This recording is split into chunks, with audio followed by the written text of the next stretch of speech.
السلام عليكم ومرحبا بكم معايا في وصفه جديده. اليوم غادي نحضر لكم البطبوط بالخضر وبالدجاج. كما شفتوا معايا هنا عندي فلفله حمراء والخضراء والبصله، بصله وحده مشلضه. عندي هنا الدجاج مقطع شرائح، يعني مكعبات، يعني رقيق بزاف. هنا عندي خيزو صغيره، خيزويه صغيره يعني حكيتها. عندي هنا القزبر او المعدنوس. عندي هنا في المجمد، الا عندكم باه مازال طري احسن. هنا عندي شويه الهريسه، وهنا عندي العجين ديالي. فيه شويه ديال الدقيق، فيه السميده، الفينو. فيه الفينو غادي ندير فيه واحد المعلقه كبيره ديال السكر سنيده، حتى 2 معالق على حسب الذوق. غادي هنا معلقه ونص. غادي ندير فيه قبصه الملح، قبصه ديال الملح اللي غادي تملح لينا هاد البطبوط، نص معلقه صغيره. وهنا عندي الخميره حبيبات اللي درتها في الماء حتى تفاعلت ليا.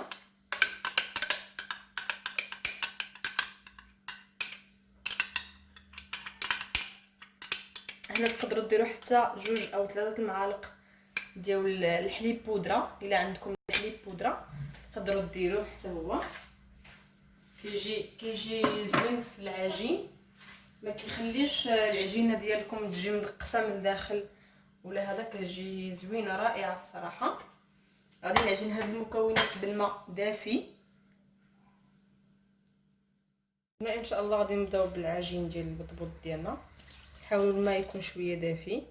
انا درت شويه الماء، غادي نحرك هادشي مزيان مع بعض. تحاولوا العجينه ديالكم، اي عجينه تبغوا تعجنوا، تحاولوا ما تقصحوهاش من الاول، تحاولوا تخليوها يعني مرخوفه بهذه الطريقه هذه. تقدروا ديروا حتى خميره الحلويات في هذه العجينه ديال البطبوط. غادي نبقى نجمع العجين هكذا شويه بشويه، ما نديروش الماء في دقه واحده وما نقصحوش العجينه في دقه واحده. حاولوا باش نقدروا ندلكوها خاطرنا.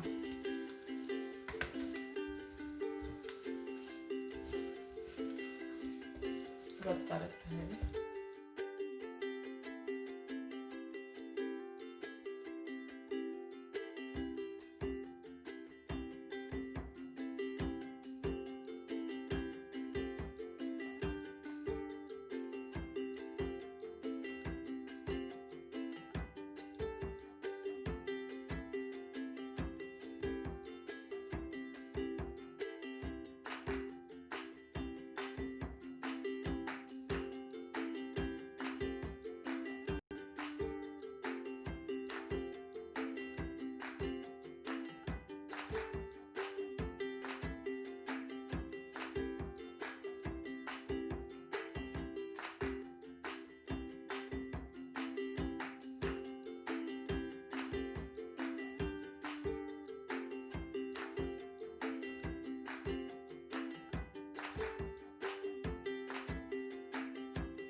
كيف ما تشوفوا كتجي مدلوكه مزيان، كيف ما تشوفوا بحال هكا، حتى كتبداو تشوفوا يعني راه تدير النبايل.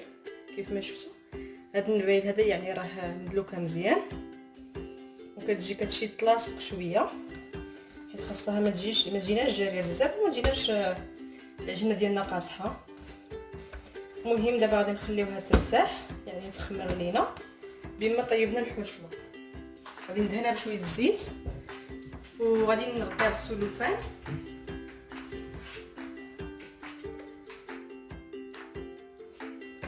ندير شويه الزيت هكذا،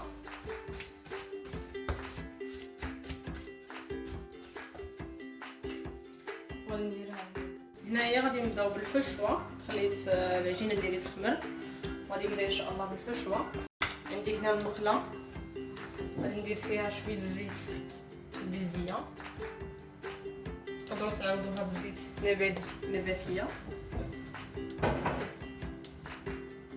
غادي نشحر فيها هاد البصله، بصله كبيره مشلضه.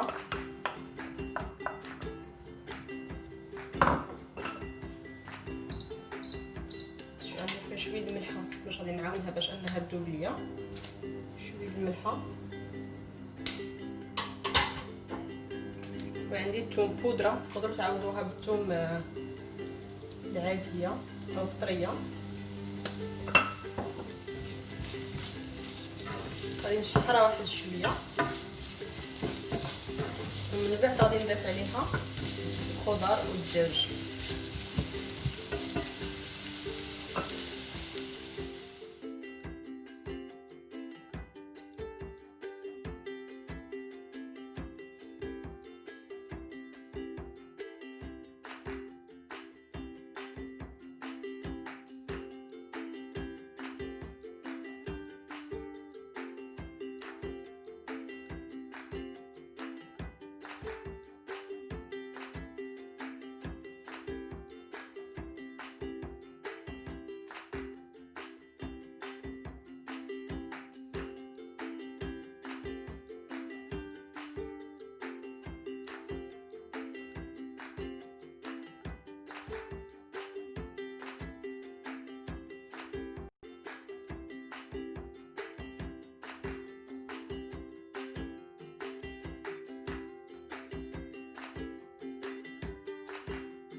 هنا كيما شفتوا خليت البصله حتى بدات كتدبال او دبالت ليا شويه ديجا.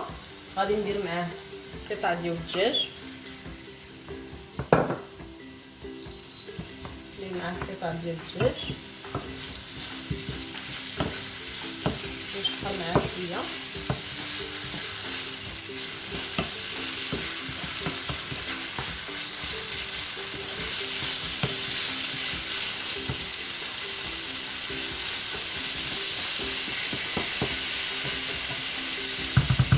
ندير معاه فلفله،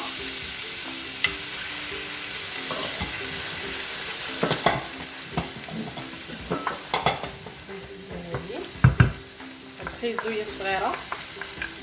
غير تقدروا في الخضر ديروا اي خضر متوفره عندكم ولا بغيتو ديروها تقدروا ديروها.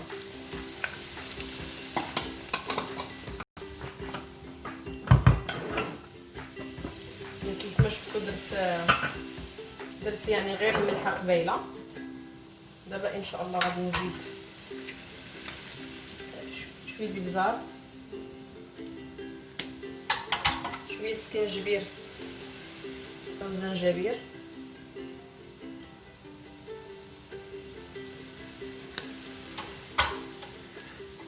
الكركم او الخرقوم شويه. غندير فلفل احمر او تحميره،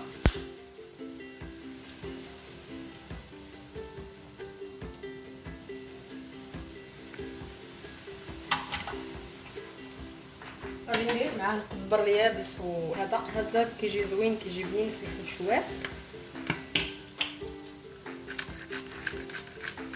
بهذه الطريقه هذه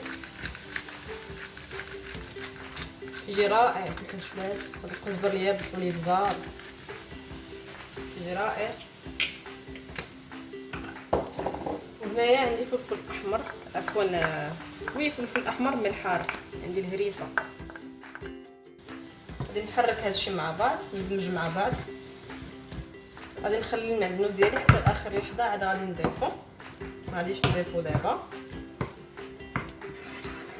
وغادي نقترح عليكم الى عندكم صوص الصوجا حتى هي كتجي زوينه في الحشوات، ديروها في هذه الحشوه هذه كتجي رائعه. كيف ما شفتوا انا دمجت دابا كلشي مزيان. غادي نخليه حتى طيب لينا الحشوه.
تقسمون الفشل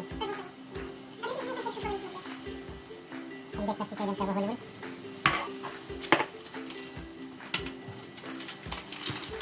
شلون ما تقربيش مثلا يعاود طيب قدامك حطيت من داكشي نزيد ما شيناش راسي داكشي في داكوتي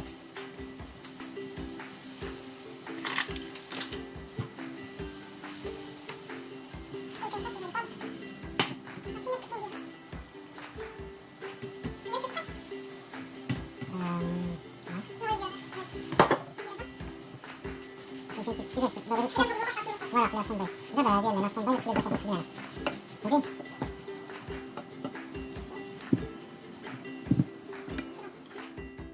هنايا في هاد الحشوه اختياريه اللي بغا. انا غندير شويه لا موطارد كتجي رائعه الصراحه. غندير غير معلقه صغيره تقريبا كتجي زوينه الحشوه. كنتمنى تجربوا هاد لا موطارد في الحشوه كتجي رائعه الصراحه. يعني كما شفتوا هنا الحشوه ديالي راها بردات تماما. ندير عليها هاد لا موطارد ندهنها عليها شويه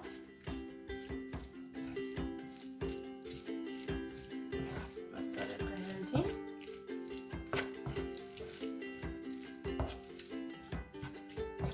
وغادي نخليها على جنب. غادي نشوفوا العجينه ديالي من بعد ما اختمرت. غادي نخليها على جنب. هنا عندي العجينه كما كتشوفوا اختمرت، ولكن مازال الى عندكم الوقت ما خليتوها تختمر غادي يكون احسن. انا ما عنديش دابا الوقت كما كتشوفوا. ديجا اختمرت، ولكن قد ما خليتها تختمر غادي يكون احسن. غادي نحاول نزولها من هنايا.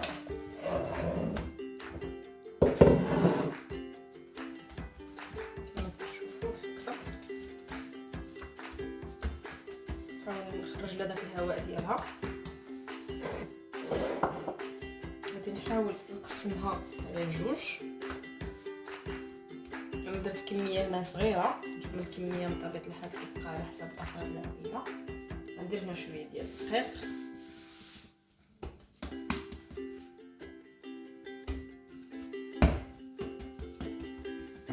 غادي نحاول نسرحها بالمدلك.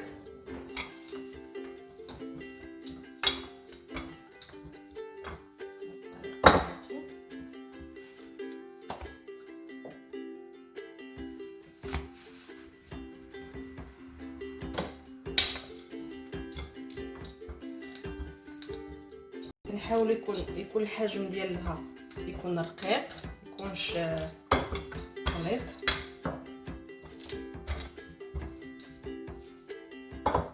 اللي ما بغاش يديرها بالمدلك كيعجبها غير بيدو، يعني تكون متساويه وتجينا رقيقه.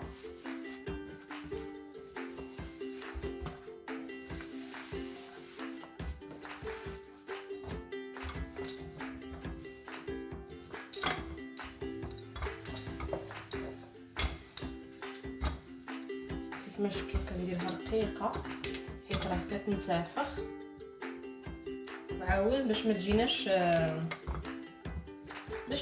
يعني مدقسه من الداخل اولا، يعني رقيقه. هذا الحجم هذا كيف ما كتشوفوا كيجي السمك ديالها رقيق بزاف. هنا كتقطعوا يعني باي زلافه عندكم، عفوا ما تقطعوا بزلافه ولا تقطعوا بالقطاعه الا متوفره عندكم. تحاولوا ديروا هكا يعني هكا بحال دائريه باش كتجيكم باش ما كتكملش لكم العجين. تحاولوا ديروا تقطعوا هكا بشكل دائري بحال هكذا. انا اختاريت هاد الزلافه حيت كيف ما شفتوا معايا كتقطع العجينه وكتخليها يعني رقيقه من الجناب. شفتوا؟ حيت من بعد ملي غادي نجمعها غاديش تدقس لينا من الجناب اولا غادي تبقى غليظه. نحاول نكمل هكذا قطع ديال العجين ديالي. اللي عنده القطاعه بغات تكون احسن، ما غاديش يتعذب معاها بزاف.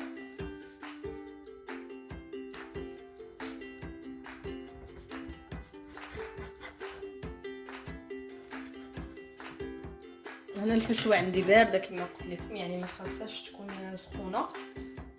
غادي نحاول نعمر هاد الكريسات ديالو. تحاولوا ما تعمروهمش بزاف باش يلقى يعني البطبوط ديالكم فين ينتفخ بالطريقه هذه. انا عندي الموزاريلا اختياريه، اللي ما بغاهاش ما تيديرهاش.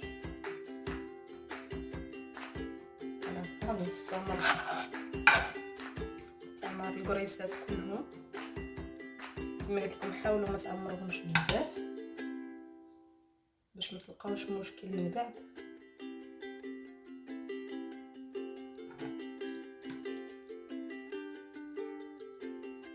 هكذا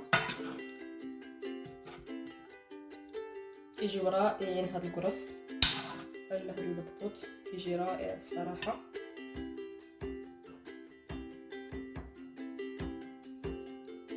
المهم غادي نجمع معكم واحد الوحده دابا. كنجمعها هكا من هاد الجوانب، كنحاول نجمع كيف ما قلت لكم. يعني الجناب عندي بهذيك الزلافه جاو رقاق، يعني هاد البلاصه هذه ما غاديش تقص لينا او ما كما كنقولوا، يعني ما غاديش تجينا غليظه بزاف. غادي نستمر هكذا بالجميع.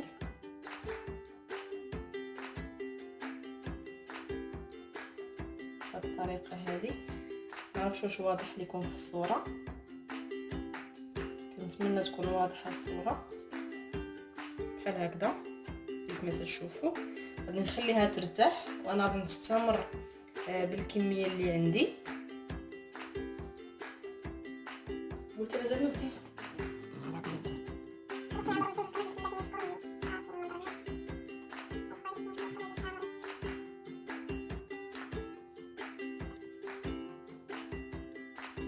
ميساج ديال بوكاين ما عرفتش كنتي صيفطت لنا ميساجات كانت شحال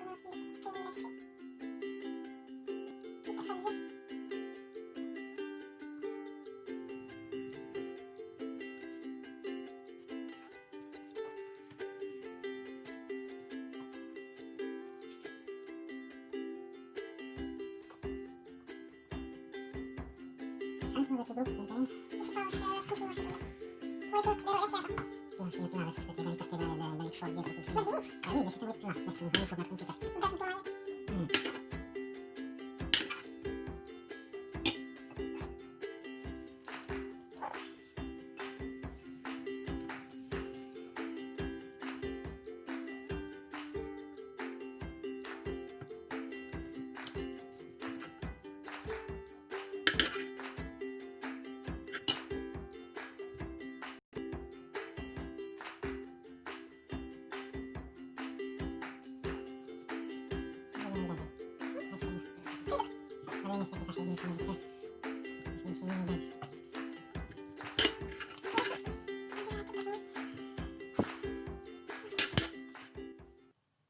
تمشي تتكلم ما كاينش دراتك برضو كتوقف بزاف تاكسي كدوز نهار العام باش قلتي ما دوزتيش العام خصك تدوز عليها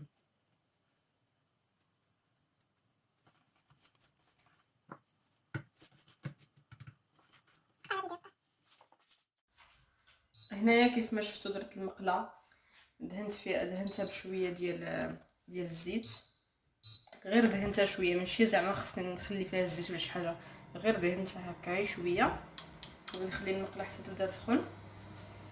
هاد الكروس هادو ضروري يعني ضروري خاصكم تخليوهم يخمروا مزيان. ملي كتعمروهم تغطيوهم وتخليوهم يخمروا شويه. انا ما عنديش دابا الوقت ما غاديش نخليهم يخمروا، غير عمرتهم يعني بين ما كملت غادي نبدا بالاولين اللي خدمت معاكم. هذوك الاولين هما اللي غادي نبدا نطيب بهم دابا. غادي نتسنى حتى تبدا تسخن لينا المقله. دابا راه بدات كتسخن كيف ما شفتوا، يعني خاصهم مازال يختمروا. غادي نحاول غير نضغط عليهم شويه، ماشي كنقرصهم بزاف، غير تنحاول نضغط عليهم شويه. كيف ما شفتوا من التحت كيفاش كتجي البصل اللي جمعنا فيها، ما كتجيش زعما عجينه باينه او هذا. كيف ما شفتوا قرصتهم شويه، ودابا غادي نبدا نحطها في المقله ديالي. كيف ما قلت لكم نقرصوهم غير شويه، غير هكا، غير نضغطوا عليهم بيدينا شويه.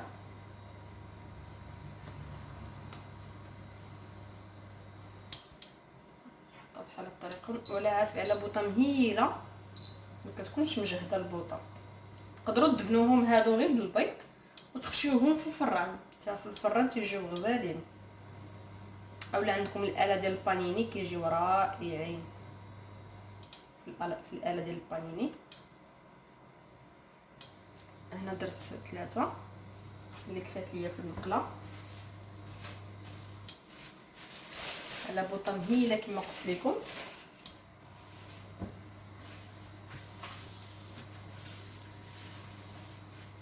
ونبداو مره يعني نقلبوهم غير هكذا، يعني غير نحركهم في بلاصتهم وهما على التحت، ولا عافيه مهيله بطبيعه الحال. تقريبا خداو لي شي 3 دقائق. غادي نقلبهم كيف ما شفتوا كيفاش تيجيو زوينين صراحه. كنخليو يطيبوا حتى من هاد الجهه صافي، ونخليهم يطيبوا حتى ومن بعد نوريكم الشكل النهائي ان شاء الله. وهذا هو الشكل النهائي كما كتشوفوا من بعد ما طيبتهم وحمرتهم مزيان.